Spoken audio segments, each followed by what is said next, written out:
Britain's first new power plant for decades is expected to get final approval later today. The French energy firm EDF will make its final decision on the Hinkley Point project at a meeting in Paris. When it's finished, the power station will provide 7% of the UK's demand for power. From Hinkley, here's our industry correspondent, John Moylan. It's a project on a vast scale. The twin nuclear reactors planned for Hinkley Point will be amongst the biggest anywhere in the world. Needed to replace ageing plants that are due to close down, EDF says that Hinkley C will be generating power by 2025. Well, Britain desperately needs to have new power generation, and we need new nuclear power generation, and Hinkley is the first of a wave of projects, and we need to get on and get this power built because we're going to struggle to keep the lights on if we don't have new nuclear capacity in the future. They've been preparing the site for years. More than £2 billion has been ploughed into the project. But EDF will have to find billions more. Hinkley Point C will cost £18 billion. It will be the most expensive power plant in the world.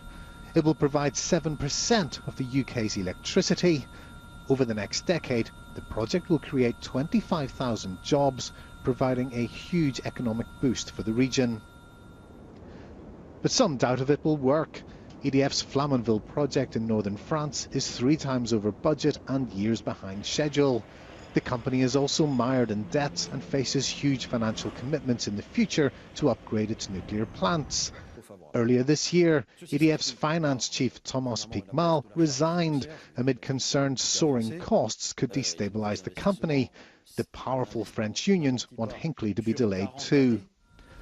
Others say Britain should be backing renewable technology, and that the vast subsidies consumers will pay for Hinkley could be better spent. It will actually both slow down and make much more expensive the pace at which we can decarbonise our economy and therefore avoid the dangers of climate change. There are much better things to do that we can do faster and, as I say, and cheaper. There's concerns too about the foothold the project will give the Chinese in the UK's energy market. The Chinese nuclear industry is paying a third of the cost of Hinkley in return for a commitment to build its own reactors here in the years to come.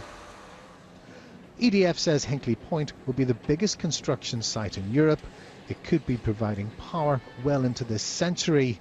The arguments over it will continue, but for Britain, this could be the start of a new nuclear era.